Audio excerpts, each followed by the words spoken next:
बिहार की चुनावी सत्ता की करते हैं, जिसमें कलेश की स्पीड बढ़ती ही जा रही है। एनडीए और महागठबंधन दोनों ने सीटें बांट ली हैं, लेकिन दोनों तरफ गांठें बरकरार हैं। कहीं नाराजगी खत्म नहीं हुई है, तो कहीं सीएम के फेस पर चिंता की लकीरें उभर रही हैं। आज चुनावी सत्ता में 4 खबरें हैं। पहली खबर यह है कि महागठबंधन में 5 ऐसी सीटें हैं जिन पर कांग्रेस और आरजेडी दोनों की दावेदारी है। दूसरी खबर यह है कि कांग्रेस नेता पुत्रों को टिकट नहीं मिला है, इससे भी दुखी होकर संचार तेजी से हो रहा है।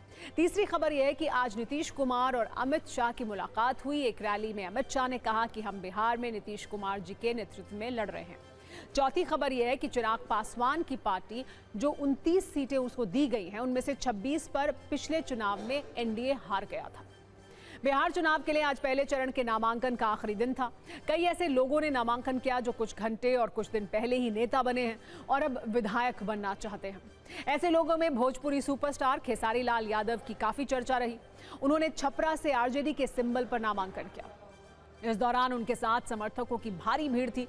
इधर मैथिली ठाकुर ने दरभंगा जिले के अलीनगर से नॉमिनेशन किया। मैथिली ठाकुर और खेसारी लाल यादव दोनों प्रसिद्ध कलाकार हैं। आम जनता में दोनों की जबरदस्त लोकप्रियता है। मैथिली ठाकुर मूल रूप से मैथिली भाषा की लोक गायिका हैं, तो खेसारी लाल यादव भोजपुरी के स्टार हैं। सोशल मीडिया पर दोनों कलाकारों के फॉलोअर्स लाखों में हैं। मैथिली सीताराम विवाह और लोकगीत गाने के लिए जानी जाती हैं। महिलाओं की पसंद है तो खेसारी लाल की पकड़ भी भोजपुरी क्षेत्र में खूब है। उनका छपरा छठ मनाएंगे गाना काफी लोकप्रिय हुआ था। छठ गीत को खेसारी ने बिल्कुल परंपरा से हटकर गाया और पूरे बिहार में भरपूर लोकप्रियता हासिल की। अब दोनों चुनावी मैदान में हैं। वैसे इस नामांकन से अलग महागठबंधन में सीटों पर टकराव अभी भी जारी है। महागठबंधन में कम से कम 5 सीटें ऐसी हैं जिन पर अभी भी पेंच फंसा हुआ है। इसमें पहले नंबर पर है वैशाली। ये कांग्रेस की सीट रही है। पिछली बार यहां से संजीव सिंह लड़े थे। इस बार यहां से आरजेडी ने अजय कुशवाहा को भी उम्मीदवार बनाया है। दोनों नामांकन कर चुके हैं। इसी तरह लालगंज भी कांग्रेस की सीट रही है। यहां से कांग्रेस के आदित्य कुमार को उम्मीदवार बनाया गया है, तो आरजेडी मुन्ना शुक्ला के परिवार से किसी को चुनाव लड़वाना चाहती है। इसके बाद जाले सीट भी कांग्रेस की रही है। कांग्रेस से अहमद उस्मानी चुनाव लड़े थे। इस बार कांग्रेस नौशाद को टिकट दे रही है, लेकिन यहां से भी आरजेडी के ऋषि मिश्रा को चुनाव लड़ाना चाहती है। नरकटियागंज सीट भी कांग्रेस की रही है। यहां से विनय वर्मा चुनाव लड़े थे। अब आरजेडी भी यहां से चुनाव लड़ना चाहती है। वरसलीगंज ये भी कांग्रेस की सीट रही है। 2020 में कांग्रेस के सतीश सिंह यहां से लड़े थे। यहां से आरजेडी अशोक महतो की पत्नी को चुनाव लड़वाना चाहती है। इस सबके बीच वीआईपी के चीफ मुकेश सहनी ने चुनाव नहीं लड़ने का ऐलान किया। उन्होंने कहा कि उनका लक्ष्य डिप्टी सीएम बनना है। उन्होंने राज्यसभा जाने से भी इनकार किया है। महागठबंधन में कांग्रेस, राजद और जिस तरह से वीआईपी, इन सब में माथा फुटव्वल हो रहा है। कहाँ कौन चुनाव लड़ेंगे, इस पर जब राष्ट्रीय जनता दल, कांग्रेस, वीआईपी सब में इतना माथा फुटव्वल है, इतना अविश्वास है, तो ये लोग सरकार क्या आगे कर पाएंगे। ये लोग अब जो है डिप्रेशन में आ गया है, हताशा में आ गया है।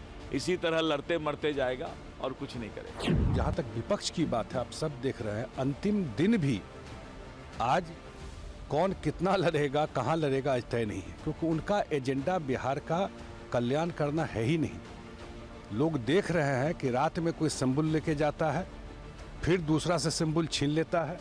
कोई ज्यादा कुछ दे दिया तो तीसरा को बुलाकर दे दिया जाता है। 25 की लड़ाई में निश्चित राघोपुर जीतेंगे, भारी बहुमत से जीतेंगे। तेजस्वी हारेगा। आज राघोपुर की धरती बोल रही है कि तेजस्वी हारेगा।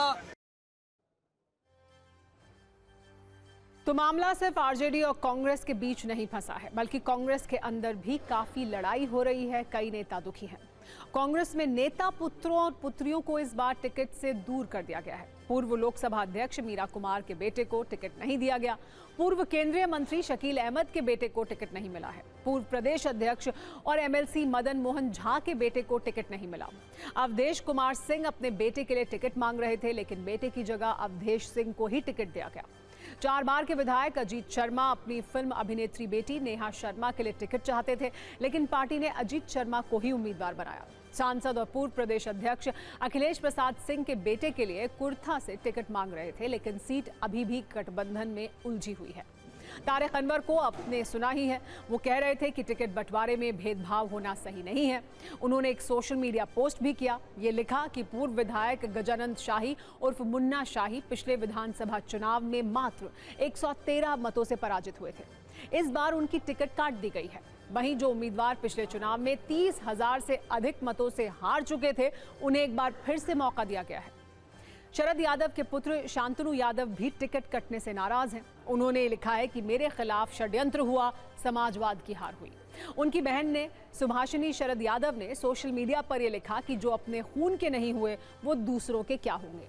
तेजस्वी यादव की तस्वीर भी है उनके इस पोस्ट में, यानी टिकट कटने पर कई लोग काफी दुखी हैं।